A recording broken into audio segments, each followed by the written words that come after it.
오늘 우리 같이 나눌 말씀은 신명기 6장 4절과 5절 2절 말씀입니다. 제가 봉독하겠습니다. 이스라엘아 들으라. 우리 하나님 여호와는 오직 유일한 여호와이시니 너는 마음을 다하고 뜻을 다하고 힘을 다하여 내 하나님 여호와를 사랑하라. 아멘.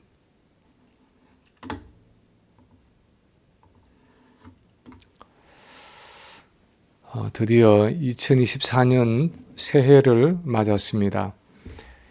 2023년 12월 31일의 태양과 2024년 1월 1일의 태양이 다른 것이 아니지만 우리는 하나님이 우리에게 새로운 한 해를 주실 때 새 달력을 넘기면서 뭔가 새 마음을 가지고 열심히 살아가려고 애를 씁니다.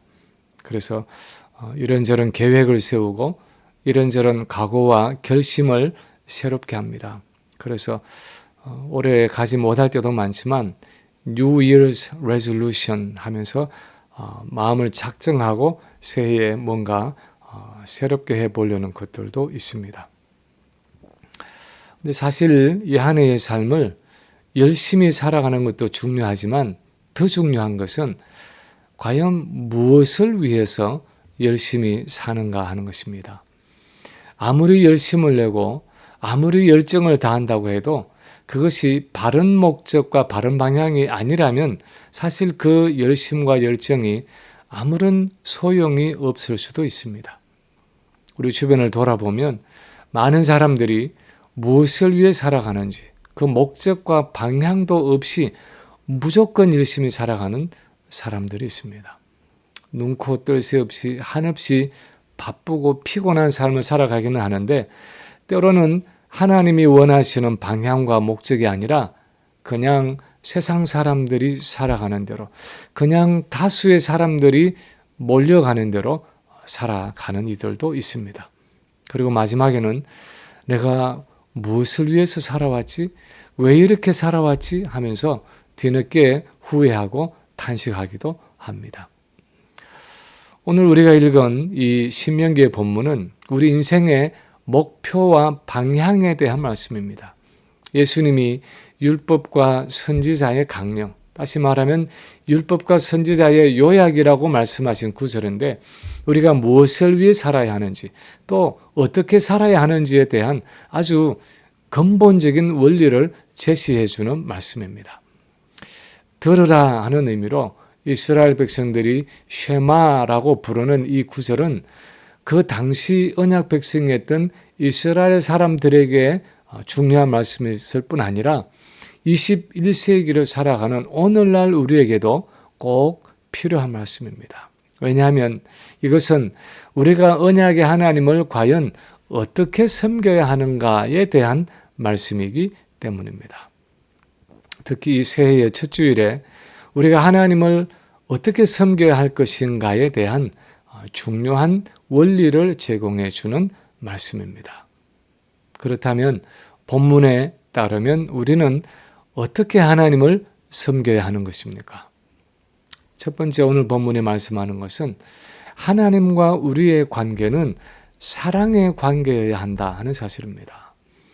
하나님과 우리의 관계는 그 무엇보다도 사랑의 관계여야 한다는 것입니다. 오늘 본문에 보면 이스라엘아 들으라. 우리 하나님 여호와는 오직 유일한 여호와시니 너는 마음을 다하고 뜻을 다하고 힘을 다하여 내 하나님 여호와를 사랑하라 하고 말씀하고 있습니다. 여러 수식구들이 붙어 있지만 전체를 한 단어로 요약하면 사랑하라 하는 것이고 좀 더 구체적으로 말하면 하나님을 사랑하라 하는 것입니다. 사실 우리 한국적인 문화에서 사랑한다 하는 이 말은 참 어려운 말입니다. 말이 어려운 것이 아니라 사실은 그 개념이 어렵고 그래서 실천이 어렵습니다. 저희 아버님이 한 20년 전에 돌아가셨는데 저는 아버지께 한 번도 아버지 사랑합니다 하는 표현을 써본 적이 없습니다. 아버지를 공경한다 또는 존경한다 하는 표현을 쓸 수 있지만 아버지를 사랑한다 하는 것은 뭔가 잘 맞지 않는 두 단어를 합쳐놓은 것 같은 이질감이 느껴지는 개념입니다. 작년 8월에 93세가 되신 저희 어머님이 뉴욕에 계신데 어머니 사랑해요 하는 이 말을 말로는 해본 적이 없습니다. 그나마 몇 년 전부터 카드를 쓸 때 사연을 다 쓰고 제일 끝에다가 어머니 사랑해요 하는 말을 붙여 보았습니다. 좀 어색하지만 그래도 지금은 좀 익숙해졌습니다.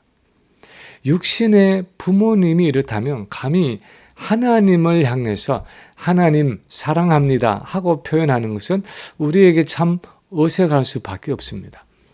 영어로 I love you Lord, 우리 찬양하듯이 I love you Lord 하고 그렇게 찬양을 할 수 있는데 역시 하나님을 사랑한다 하는 것은 유교적인 문화와 정서에 젖어 있는 우리에게는 어쩌면 어색하고 이질감이 드는 단어일 수 있습니다. 그런데 뜻밖에도 성경은 이 사랑이라는 개념에 대해서 굉장히 개방적이고 적극적입니다. 사도 요한은 하나님이 누구시냐 하는 질문을 하면 무엇보다도 하나님은 바로 사랑이라고 말하고 있습니다.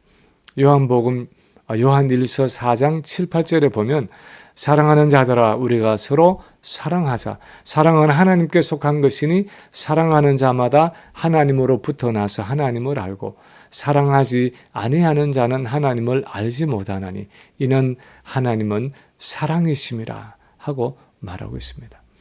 하나님은 사랑이시기 때문에 사랑하지 못하면 하나님을 알지 못하는 것이라고까지 말하고 있습니다. 예수님은 요한복음 17장에서 이 제자들을 위한 대제사장적인 기도를 올려드릴 때에 아버지께서 창세전부터 나를 사랑하심으로 내게 주신 나의 영광을 그들로 보게 하시기를 원하옵나이다 말씀하셨습니다. 창세전부터 영원 속에서 가지셨던 그 성부 하나님과 성자 하나님과의 관계가 무엇보다도 사랑의 관계라고 말씀하고 있습니다. 그뿐 아니라 하나님은 자기 언약 백성 이스라엘에게 그냥 나를 섬겨라 또는 내 계명에 순종해라 하시지 않고 하나님을 사랑함으로 섬기고 또한 계명에 순종하라고 말씀하고 있습니다.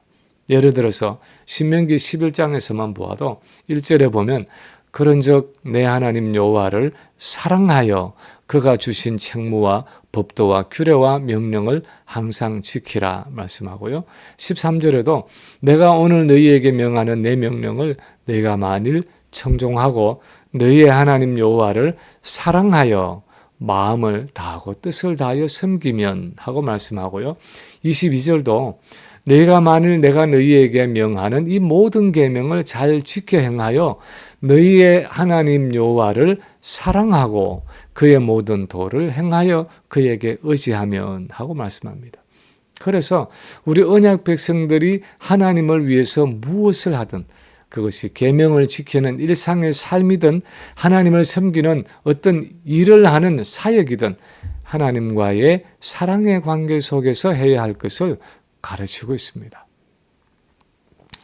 그런데 문제는 우리가 예수를 믿는다고 말하고 신앙생활을 한다고 말하면서도 쉽게 빠질 수 있는 함정은 하나님을 향한 사랑이 빠진 율법적인 관계가 가능하다는 것입니다.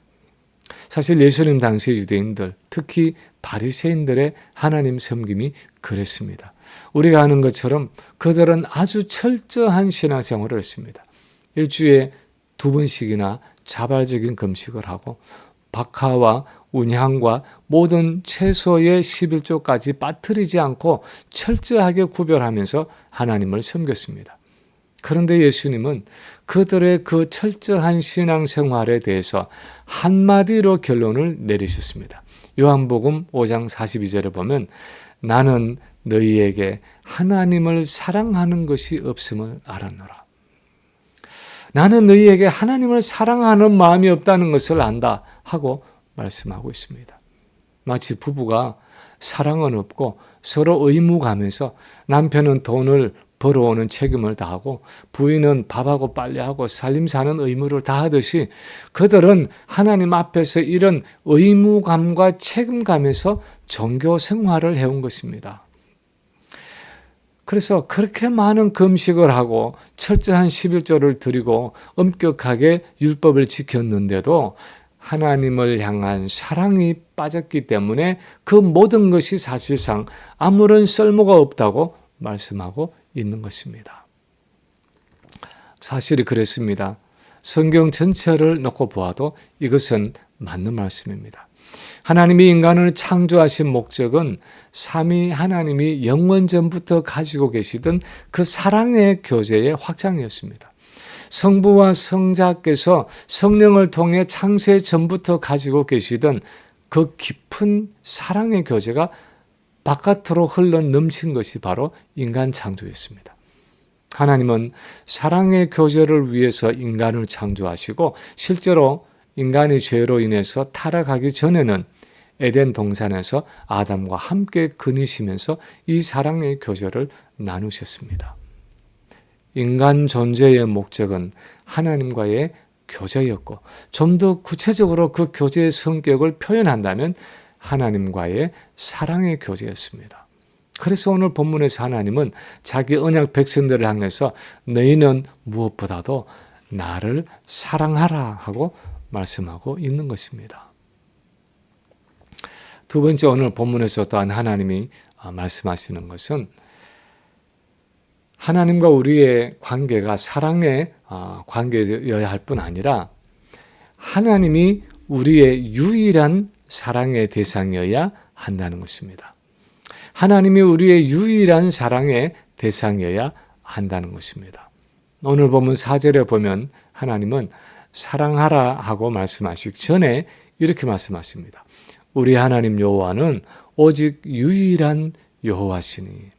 예전 성경은 우리 하나님 여호와는 오직 하나인 여호와시니 하고 번역한 이 구절의 의미는 그 당시 다른 나라나 민족들의 신과는 달리 여호와는 그들의 유일한 창조주 하나님이시기 때문에 그분만이 언약 백성의 유일한 사랑의 대상이어야 한다는 의미입니다. 이스라엘 백성들이 탈출해 나온 애굽은 여러 자연신들을 숭배하고 있었습니다. 태양의 신, 달의 신, 또 강의 신, 별의 신, 그들은 여러 신들을 동시에 섬기고 있었습니다. 학자들은 출애굽 때 하나님이 내리신 그 10가지 재앙은 그 애굽 사람들이 섬기던 신들에 대한 심판이었다고 말합니다. 이제 그들이 들어갈 가나안의 신들도 그랬습니다. 바알은 비의 신이었습니다. 아세라는 다산과 풍요의 신이었습니다. 아스타롯이라는 여신도 있고 몰렉이라는 신도 있었습니다. 그들은 여러 신들을 동시에 섬기는데 아무런 문제가 없었습니다. 이스라엘의 주변국들은 그 당시에 모두 다신교적인 종교관을 가지고 있었습니다. 그런데 하나님은 그렇게 섬길 수 없다는 것입니다. 왜냐하면 여호와 하나님은 유일하신 창조주 하나님이시기 때문에 다른 신들과 함께 사랑할 수 있는 분이 아니라 오직 그분만을 사랑하고 섬겨야 하는 배타적인 신이라는 것입니다. 그래서 10계명의 첫 번째 계명이 나 외에 다른 신을 두지 말라 하는 것입니다. 나 외에 다른 신을 절대로 두지 말라는 것입니다. 실제로 이스라엘의 역사를 보면 그들은 하나님을 섬기면서도 다른 신들을 섬겼던 적이 많았습니다. 여호수아의 고별 설교가 바로 그런 내용을 다루고 있습니다. 여호수아 24장 14절에 보면 그러므로 이제는 여호와를 경외하며 성실과 진정으로 그를 섬길 것이라. 너희의 열조가 강 저편과 애굽에서 섬기던 신들을 제하여 버리고 여호와만 섬기라 하고 경고하고 있습니다. 함께 섬기고 있던 우상을 버리고 여호와만 섬기라는 것이 여호수아의 설교의 핵심이었습니다. 이스라엘의 끊임없는 우상 숭배가 바로 이 문제였습니다. 물론 아합이나 므낫세 왕처럼 여호와 하나님 섬기는 것을 아예 완전히 폐지하고 우상만 섬긴 적도 있었지만 대부분의 이스라엘과 유다의 문제는 여호와를 섬긴다고 하면서도 동시에 우상을 섬긴 것이었습니다. 여호와 하나님만 사랑한 것이 아니라 여러 우상들을 동시에 사랑한 것이었습니다. 그런데 하나님은 절대로 그렇게 섬길 수 있는 분이 아니라는 것입니다. 그분은 다른 그 어떤 신과도 달리 유일하신 창조주 하나님이라는 것입니다. 그분의 영광을 다른 우상과 나눌 수 없다는 것입니다. 그분이 받아야 할 헌신과 사랑을 다른 그 어떤 대상과 나눌 수 없다는 것입니다. 그래서 예수님도 그렇게 말씀하셨습니다. 마태복음 6장 24절에 보면 한 사람이 두 주인을 섬기지 못할 것이니 혹 이를 미워하며 저를 사랑하거나 혹 이를 중히 여기며 저를 경히 여김이라. 너희가 하나님과 재물을 겸하여 섬기지 못하느니라. 왜 우리가 하나님과 재물을 겸하여 섬길 수 없습니까? 하나님이 내 마음의 주인이 되시든지 아니면 재물이 내 마음의 주인이 되든지 우리 마음의 주인은 하나일 수밖에 없기 때문이라는 것입니다.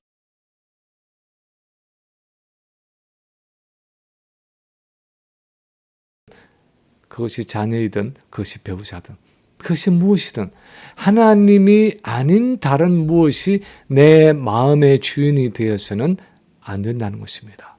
그것이 하나님보다 더 내 마음을 차지하는 대상이 되어서는 안 된다는 것입니다.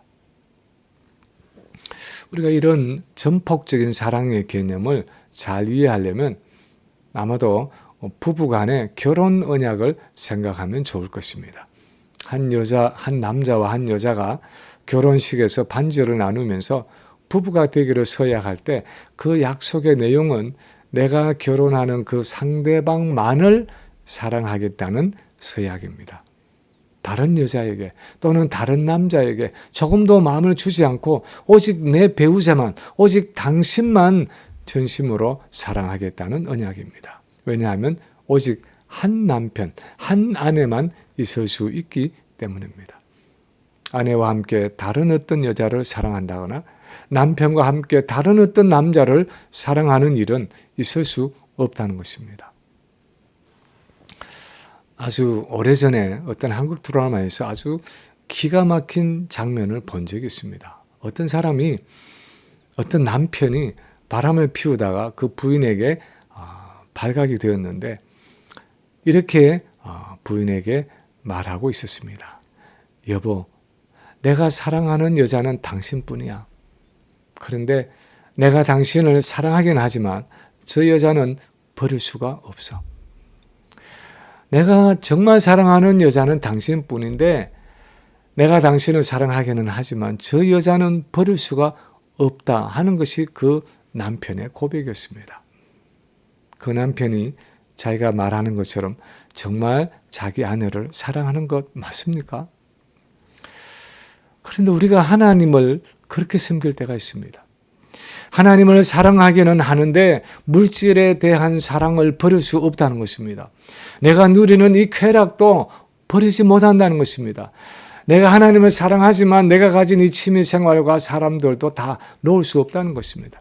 내가 가진 이 꿈과 야망도 접을 수 없다는 것입니다. 하나님을 사랑하기는 하지만 이런 여러 다른 것들도 함께 사랑하겠다는 것입니다. 그런데 문제는 하나님은 그렇게 섬길 수 있는 분이 아니라는 것입니다. 다른 여러 것들을 마음의 주인으로 섬기면서 동시에 섬길 수 있는 하나님이 아니라는 것입니다. 우리가 앤드루 머리를 잘 알고 있습니다. 남아프리카 공화국에서 살았고 화란 개혁주의 교회의 목사였고 신학자였습니다. 총회장까지 지내고 설교와 많은 경건 서적들을 통해서 영적인 영향력을 미쳤습니다. 어느 날 아침에 하나님이 앤드루 머리에게 물으셨습니다. 너에게 나는 누구냐? 앤드루 머리는 즉시 대답했습니다. 예, 하나님은 저에게는 항상 첫 번째이십니다. 다시 말하면 하나님은 제게 항상 우선순위 1번이죠 하고 대답한 것입니다. 그런데 이상하게도 앤드루 머리는 자신의 이 답을 하나님이 기뻐하시지가 않는 것 같았습니다. 그래서 내가 뭘 잘못 답했지 하면서 하루 종일 고민을 하다가 마침내 자신은 무엇을 잘못했는지를 깨달았습니다. 그래서 기도하는 중에 하나님께 다시 대답했습니다. 예, 하나님은 저의 전부가 되십니다. 하나님은 저에게 모든 것입니다. 저의 전부이십니다. 그때서야 하나님의 그 기뻐하시는 것 같은, 하나님이 기뻐하신다는 마음이 들었다고 했습니다. 언약의 하나님을 사랑한다는 것은 하나님이 우리의 전부가 되신다는 사랑의 고백입니다. 하나님이 첫째가 되시고 재물은 둘째가 되고 명예는 셋째가 되고 권세는 넷째가 되는 것이 아니라 하나님이 나의 재물이 되시고 나의 명예가 되시고 하나님이 나의 권세가 되시고 하나님이 나의 행복이 되신다는 것을 고백하는 것입니다. 그래서 설사 다른 것들이 내게 주어지지 않는다 하더라도 여전히 하나님 한 분만으로 만족하는 것입니다. 그것이 바로 하박국의 고백이 아닙니까? 하박국은 이렇게 노래했습니다.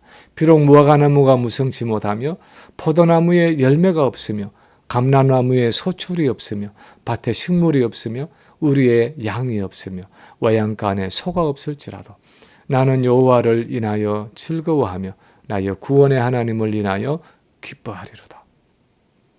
올 한 해 우리의 삶이 이렇게 전폭적으로 하나님만 사랑할 수 있는 삶이 되기를 소원합니다. 세 번째, 오늘 본문에 또한 말씀하는 것은 하나님은 우리의 전심의 사랑의 대상이어야 한다는 것입니다. 하나님은 우리 전심의 사랑의 대상이어야 한다는 것입니다. 본문 5절에 보면 너는 마음을 다하고 뜻을 다하고 힘을 다하여 내 하나님 여호와를 사랑하라 하고 말씀하셨습니다. 마음을 다하고 뜻을 다하고 힘을 다하여 하나님을 사랑한다는 것은 우리가 하나님을 사랑할 뿐 아니라 그분을 전심으로 우리의 최선으로 사랑해야 할 것을 명령하는 말씀입니다. 우리가 한 대상을 사랑하면서도 그럭저럭 사랑할 수 있습니다. 젊을 때에 로미오와 줄리엣 같은 사랑도 나이가 들어가면 그냥 맛이 못해서 그럭저럭 사랑하는 경우도 있습니다. 아마도 요한계시록에 나오는 라오디게아 교회의 성도들이 주님을 그렇게 사랑했던 것 같습니다. 요한계시록 3장 15절에 보면 주님이 이렇게 말씀하십니다.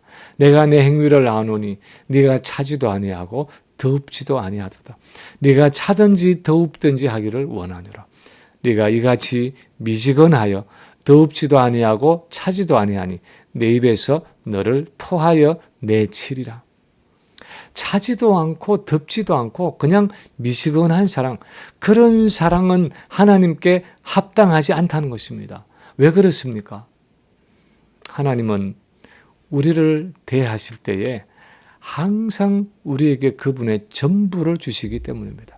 그분은 항상 우리에게 최선을 주시는 분입니다. 그분은 항상 우리에게 아낌없이 주시기 때문입니다. 하나님은 죄인인 우리를 위해서 자기 아들을 우리에게 주셨습니다. 요즘은 딸이 그렇게 좋다고 말들 하지만 가문을 이어야 하고 또 재산을 상속해야 했던 고대 사회에서는 이 아들이라는 것은 그 아버지의 그 사람의 전부라고 말할 수 있는 존재였습니다. 어쩌면 한 아버지에게 아들이란 것은 자신의 생명과도 같은 존재였습니다.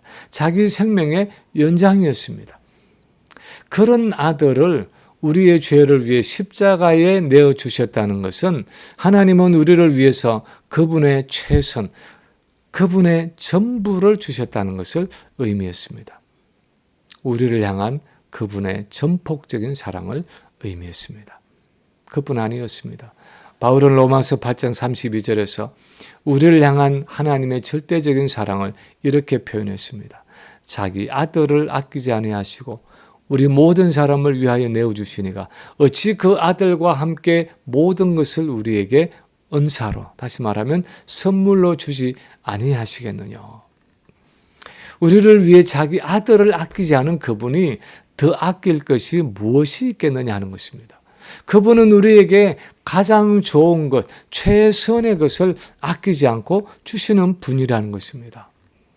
우리는 그렇게 생각하지 않을 때가 많지만 하나님은 무엇을 주시든지 우리에게 항상 최선을 주시는 분이고 자신의 전부를 주시는 분이라는 것입니다. 그분은 우리를 사랑하시되 자신의 전부를 걸고 우리를 사랑하시는 분이라는 것입니다. 그러므로 우리도 그분을 사랑할 때에 마음을 다하고 성품을 다하고 힘을 다하여 목숨을 다하여 사랑해야 한다는 것입니다. 그분은 이런 전폭적인 사랑, 전심의 사랑을 우리에게 원하시고 요구하신다는 것입니다. 저는 이 설교를 준비하면서 누가복음 21장에 나오는 2렙돈의 헌금을 드리는 어느 과부를 보고 이 가난한 과부가 다른 모든 사람보다 많이 넣었다 하고 말씀하시는 그 예수님의 말씀이 생각이 났습니다. 렙돈은 그 당시 동전 중에서 가장 가치가 낮은 화폐의 단위였습니다. 한 장정에 하루 품삯의 64분의 1점의 가치가 있다고 하니까 요즘 달러로 환산하면 한 1, 2불, 2, 3불 정도의 가치가 있는 금액이었습니다. 그 정도 가치의 헌금을 드린 과부를 향해서 왜 예수님은 이 과부가 다른 모든 사람들보다 더 많이 헌금을 했다고 말씀하십니까? 이 과부는 자기의 최선을 드렸기 때문입니다. 금액의 많고 적임이 문제가 아니라 내가 가지고 있는 것 중에서 드릴 수 있는 최선의 것으로 전폭적인 전심의 사랑을 하나님께 드렸다는 것입니다. 우리가 새해에 드려야 하는 하나님을 향한 사랑도 이런 최선의 사랑입니다. 우리의 최선을 하나님께 드리는 것입니다. 내 건강에 최선을 드리고 내 시간에 최선을 드리고 내 재능에 최선을 드리고 내 물질에 최선을 드리고 내 정성에 최선을 드리든 무엇이든 나의 최선을 드리는 그 사랑의 교제를 하나님이 원하신다는 것입니다. 설사 내가 가진 것이 적은 것이라 할지라도 내가 할 수 있는 최선으로 하나님을 사랑할 때 그것이 하나님이 기뻐하시는 사랑의 교제라는 것입니다. 우리의 예배에 있어서 그렇고 우리의 기도에 있어서 그렇고 우리의 봉사에 있어서 그렇습니다. 무엇이든 하나님께 최선을 드려야 하는 것입니다. 이제 말씀을 마칩니다. 2024년 올 한 해 우리는 무엇을 위해 살아갈 것입니까? 무엇을 목표로 살아갈 것입니까? 좀 더 건강해지는 것이 우리의 목표입니까? 좀 더 경제적으로 안정되는 것이 우리의 목표입니까?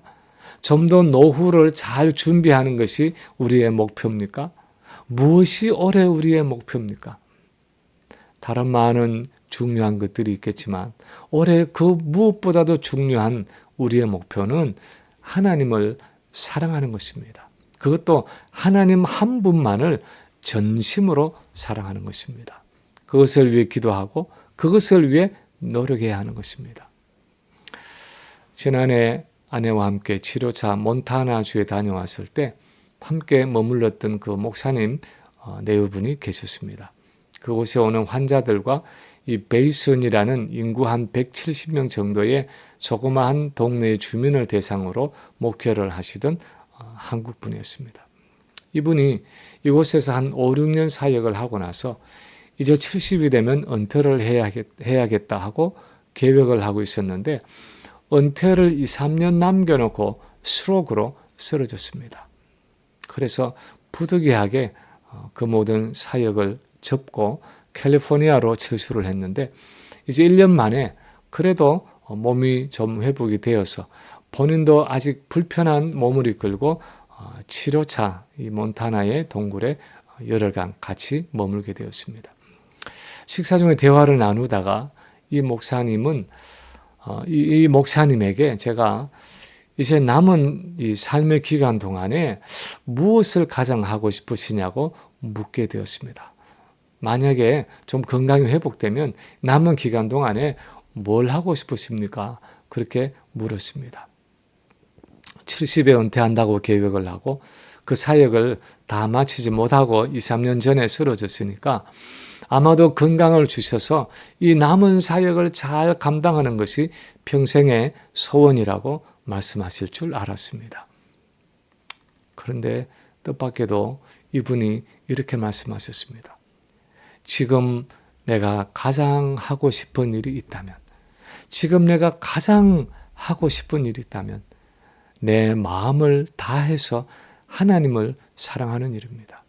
성부 하나님, 성자 예수님, 성령 하나님을 전심으로 사랑하고 싶어요 하면서 눈시울을 붉혔습니다. 그 이야기를 듣는 저도 눈시울이 뜨거워졌습니다. 사실 우리의 삶은 무엇을 얼마나 많이 이루고 무엇을 얼마나 많이 남기느냐의 문제가 아닙니다. 얼마나 편안하고 얼마나 안락하게 살아가느냐 하는 것도 아닙니다. 결국은 얼마나 하나님을 전심으로 사랑하며 살아가느냐 하는 것입니다. 그것이 우리의 삶의 목적입니다.